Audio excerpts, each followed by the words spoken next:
Salut à tous, c'est Jam, on se retrouve aujourd'hui évidemment pour la vidéo que je vous avais promis. Bon, elle sort pas au meilleur timing, mais j'ai quand même voulu la sortir, on fera une update plus tard. Je vais vous faire une mise à jour du coup de mon deck Seigneur Lumière Bestial et du coup qui a gagné un nouvel ingrédient à son kebab. Il s'agit de Forge Démon, Démon Forgeron, qui rejoint du coup mon deck. Je vais vous expliquer la raison et le pourquoi du comment tout de suite dans bien la decklist. Je suis plutôt satisfait de ma decklist. Bon, il y a des mains qui vont être évidemment un peu bricky, mais bon, dans l'ensemble, moi je suis content et je m'amuse avec ceci. Donc je vous présente ce que j'ai fait et le pourquoi du comment tout de suite après. Mon deck contient 44 cartes. Je suis parti sur une version board breaker, donc il n'y a pas de hand trap dans mon deck. On commence avec 3 dragonnets. Évidemment, c'est la base, c'est ce qui rend Seigneur Lumière potentiellement viable, tout comme Vase x3.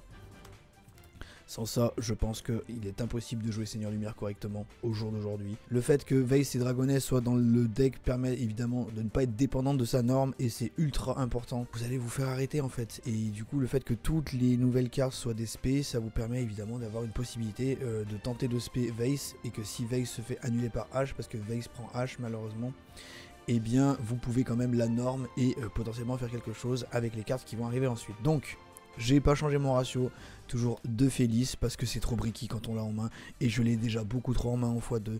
Et Wolf, il y a une chose, il faut savoir que post-side passe à un exemplaire. Toujours mon Raiden en solo.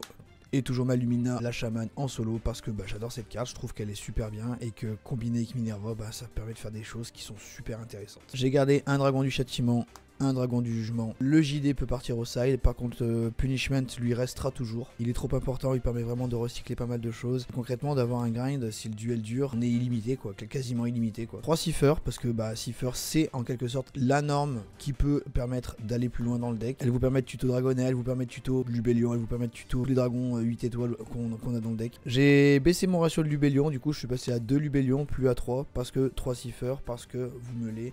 Un Baldrake, ça n'a pas changé. Un Magnamut, ça n'a pas changé. Drusium, le ratio a changé par rapport à l'ancienne decklist. J'étais à 2, je suis passé à 1 parce que j'ai remis Saronir justement.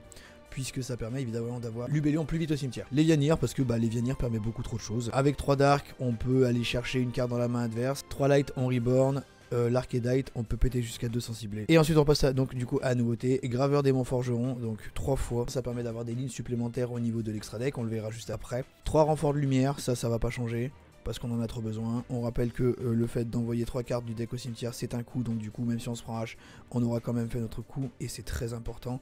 3 échanges solaires, ça c'est pareil, je suis resté sur 3 parce que ça permet de d'enlever les wolves, les Félix dans la main, ça permet également de pouvoir piocher si jamais on a tract et qu'on a déjà le démon forgeron en main, d'aller chercher Vase, donc ça permet pas mal de choses. Je suis à 3 tracts.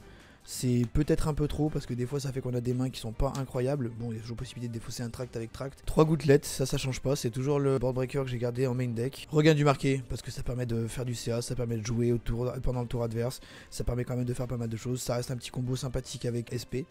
Du coup de pouvoir potentiellement renvoyer une carte adverse dans le deck juste avec en ayant fait l'effet d'SP. Sacrifice inutile c'est une bonne question également, c'est est-ce qu'on la garde, est-ce qu'on l'enlève. Je sais pas si j'en ai vraiment besoin ou pas dans le deck. Espace du chaos, ça permet d'aller chercher Lévianir, ça permet d'aller chercher Wolf, Félix dans le cas où on en a besoin, ça permet d'aller chercher Lubellion, donc ça ouvre quand même pas mal de possibilités. Appelé par la tombe, elle permet au tour 1 quand on commence malgré tout de pouvoir esquiver potentiellement H pour la plupart du temps. Et enfin Égide Seigneur Lumière en x1, le seul piège du deck. On rappelle que quand elle a envoyé du deck au cimetière, elle peut se reset sur le terrain. Une Omni-Negate supplémentaire, il suffit juste de contrôler un Seigneur Lumière pour avoir une Negate. Voilà pour ce qui est du main deck. Ensuite, l'extra deck. Donc l'extra deck où je joue plusieurs synchro 10, tout simplement parce que vous avez 3 synthoniseurs de niveau 4 et les bestiales ou alors le démon forgeron graveur. Donc du coup forcément c'est facile à sortir. Donc je joue un ange du chaos qui ne peut pas s'expliquer. 10 pater qui permet à la fois de récupérer des monstres de bannis, qui permet de jouer avec les cartes bannies. Je rappelle parce que si jamais votre adversaire a une carte bannie, vous pouvez vous en servir pour 10 pater et annuler une de ces cartes, donc c'est très intéressant. Je joue le souverain suprême de l'âme épée Shen Yang, parce que Shen Yang malgré tout permet bannir 2, une du terrain, une du cimetière sans cibler, ce qui est quand même quelque chose de très intéressant, en réponse à un bannissement de notre côté ou du côté adverse. Les bannissements sont possibles déjà avec les bestiaux, ils sont possibles également avec le propre effet de Shen Yang. Il peut empêcher sa destruction en bannissant une carte de votre cimetière. Attention, il faut obligatoirement qu'il y ait une cible sur le terrain et dans le cimetière pour pouvoir résoudre son effet, sinon il n'y aura pas d'effet. Nous allons jouer Minerva. Minerva est l'une des cartes les plus importantes de l'extra deck puisqu'elle vous permet d'envoyer jusqu'à 2 monstres Seigneur Lumière au cimetière de types différents. Mais ça on en parlera dans la partie où je vous montrerai comment est-ce que je fais mes tours. Et quel genre de board je peux arriver à faire. Minerva, la Xyz qui peut meler et vous faire piocher des cartes. Numéro 38, il permet évidemment de rediriger les attaques tant qu'il y a du matériel, ou alors de negate une magie ou un effet de magie, c'est important à le noter d'ailleurs.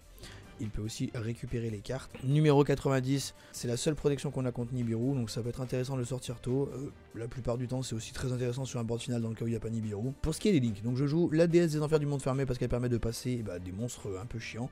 Elle permet de se protéger elle-même de la destruction et elle permet aussi de gérer une invocation possible du cimetière, donc c'est quelque chose qui est quand même pas mal. Lune du paradis fermé qui vous permet de passer sur l'archétype démon forgeron avec n'importe quel 2 body sur le terrain, et elle permet avec seulement une carte plus 2 monstres adverses de faire la déesse, donc c'est plutôt intéressant. On va jouer IP évidemment parce qu'IP elle va bien sûr avec son ami SP. IP facile à sortir, 2 monstres non lien, donc c'est plutôt cool. SP pour aller bannir, donc potentiellement faire proc l'effet Shenyan, potentiellement faire proc l'effet de regain, donc il y a plein de choses à faire avec SP aussi, c'est super bien, on s'amuse bien dans Yu-Gi-Oh! Le saut erratique des sphères divines qui vous permet aussi d'avoir quelque chose sur la table pour pouvoir jouer pendant le tour adverse, c'est très intéressant. Séquence qui permet évidemment de faire une fusion, donc je peux le faire soit avec Veil, soit avec Graveur, tout simplement. Et évidemment ça vous permet de faire une fusion avec des monstres démons lumière. Voilà, Requiem qui peut être également invoqué avec Vase du coup, parce qu'il faut juste un monstre lumière démon. Et avec un monstre lumière démon, on peut directement juste avec Vase, passer de Vase à l'archétype démon forgeron. Et dernière carte pour le moment, il s'agit de Désirae. Voilà, Désirae évidemment qui est une double negate sur le terrain et c'est plutôt intéressant.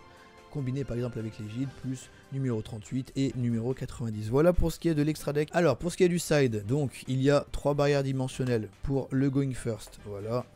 Nous avons un parfum anti-magie parce que c'est trop marrant. En going first, nous avons 3 verrouillages de deck. C'est pas trop gênant parce que même si vous meulez, vous invoquez du cimetière et non pas du deck. Donc c'est plus intéressant. Je joue 2 TTT qui viennent à la place en principe de échange solaire post-side.